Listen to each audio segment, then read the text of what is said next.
తిరుమల లడ్డు వివాదంపై సిట్ దర్యాప్తు వేగవంతం చేసింది. ఇవాళ రెండో రోజు అధికారులను విచారించనున్నారు. నెయ్యి సరఫరా చేసిన కంపెనీ చరిత్రపై ఆరా తీస్తోంది. సంస్థ యజమాని నుంచి నెయ్యి ట్రాక్టర్ డ్రైవర్ వరకు అందరినీ ప్రశ్నించనుంది. అవసరమైతే టీటీడీ మాజీ పెద్దలకు నోటీసులు ఇస్తామని, టెండర్లపై విచారణ చేస్తామని సిట్ చీఫ్ సర్వశ్రేష్ఠ త్రిపాఠి తెలిపారు. కల్తీ నెయ్యికి బాధ్యులైన అందరినీ విచారిస్తామన్నారు. ప్రస్తుతానికి కేసు దర్యాప్తు ప్రాథమిక దశలోనే ఉందన్నారు. కాగా ఇవాళ సాయంత్రంలోపు ప్రాథమిక విచారణను సిట్ పూర్తి చేయనుంది. రేపు ప్రభుత్వానికి సిట్ నివేదిక ఇచ్చే అవకాశం ఉంది.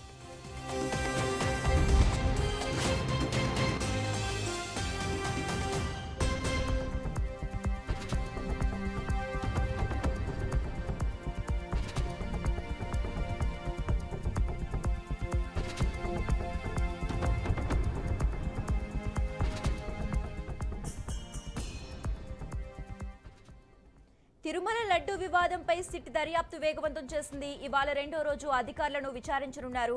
నెయ్యి సరఫరా చేసిన కంపెనీ చరిత్రపై ఆరా తీస్తోంది. సంస్థ యజమాని నుంచి నెయ్యి ట్యాంకర్ డ్రైవర్ వరకు అందరినీ ప్రశ్నించనుంది. అవసరమైతే టీటీడీ మాజీ పెద్దలకు నోటీసులు ఇస్తామని, టెండర్లపై విచారణ చేస్తామని సిట్ చీఫ్ సర్వశ్రేష్ఠ త్రిపాఠి తెలిపారు. కల్తీ నెయ్యికి బాధ్యులైన అందరినీ విచారిస్తామన్నారు.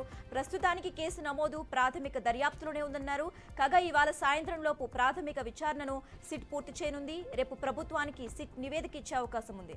ఇక ఇదే అంశానికి సంబంధించి మరింత సమాచారం మా ప్రతినిధి గోపి ఫోన్ ద్వారా అందిస్తారు. గోపి, శ్రీవారి లడ్డు ప్రసాదాల్లో అనిమల్ ఫ్యాట్స్ కలిసినటువంటి నెయ్యి రావడం పైన ఇప్పటికే కూడా సిట్ దర్యాప్తు ప్రారంభించడం జరిగింది.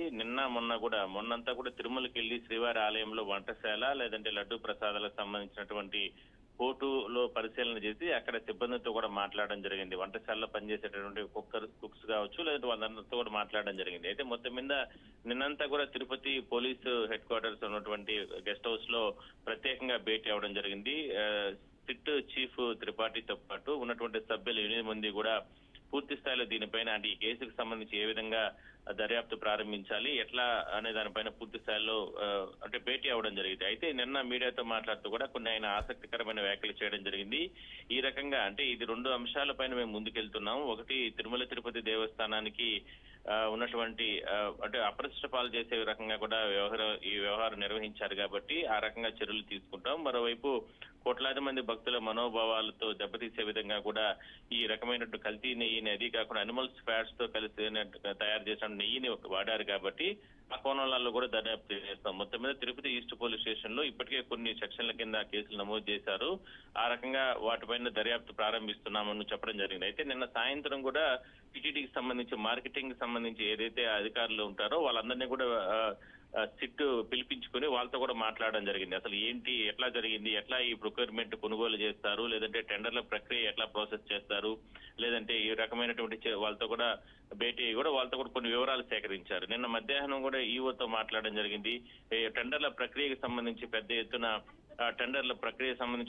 ఎత్తున ఎట్లా కొనుగోలు చేస్తారు, బోర్డులో ఎటువంటి ఉంటారు, మరి ఇప్పుడు జరిగినటువంటి ఇష్యూలో బోర్డులో బోర్డులో నిర్ణయాలు తీసుకుని అప్పుడు పాలక మండలి చైర్మన్లు నిర్ణయాలు తీసుకునే ఆమోదం తెలిపారా, ఇట్లా రకరకాల అంశాలపైన విచారణ ప్రారంభించారు. ఇవాళ కూడా అదే విషయంగా అంటే కొంతమంది కీలకమైనటువంటి నేతలను అంటే ఈ కేసు దర్యాప్తులో ఉన్న నేపథ్యంలో వాళ్ళని అంటే టీమ్స్ గా డివైడ్ అయ్యి ఒక టీము చెన్నైకి ఏఆర్ కంపెనీకి అక్కడ కూడా పంపిస్తారు. అక్కడ కంపెనీకి సంబంధించినటువంటి వ్యవహారాలు ఎట్లా జరుగుతున్నాయి, అసలు ఈ నెయ్యి తయారు చేసే విధానం ఏంటి అనే దానిపైన పూర్తి స్థాయిలో దర్యాప్తు చేస్తారు. అక్కడ నుంచి ఇక్కడ తీసుకొచ్చేటటువంటి అంటే ఆల్రెడీ టీటీడీఓ 10 ట్యాంకర్ల నెయ్యి తిరుమలకి వచ్చిందని గతంలో చెప్పారు కాబట్టి నిన్న కూడా అదే విషయాన్ని సిట్ అధికారులకు ఈఓ గారు చెప్పడం జరిగింది. మరి ఆ రకంగా 6 ట్యాంకర్లు వాడేశారు ఆల్రెడీ అని కూడా చెప్పడం జరిగింది.